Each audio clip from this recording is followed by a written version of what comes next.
नाज़रीन, आपको अहम खबर से आगाह करे हैं कि खानेवाल शहर और गिरदो नवाह में गंदे पानी से सैराब फसलों की तैयार सब्जियां शहर में फरोख्त की जा रही हैं, जिनके बाइस हेपेटाइटिस सी समेत दीगर मोहलिक बीमारियां फैल रही हैं। गंदे पानी की सब्जियां खुलेआम फरोख्त होने से खवातीन, बच्चों और बूढ़ों की सेहत बुरी तरह मुतासिर हो रही है और सैकड़ों मरीजों से रोजाना अस्पतालों में रश लग गए हैं। बल्दिया अहलकारों की मिली भगत से गंदे पानी की सब्जियां फरोख्त किए जाने का धंधा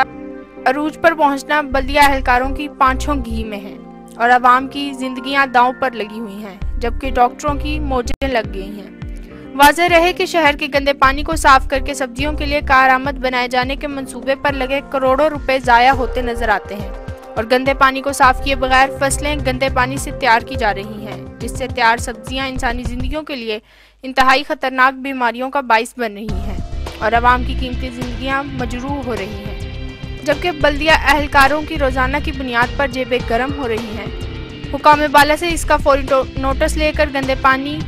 की सब्जियां फरोख्त किए जाने की फौरी रोकथाम नागुज़ीर है। उधर बल्दिया का मौक़िफ़ है कि गंदे पानी को साफ किए जाने का एहतमाम किया जा रहा है।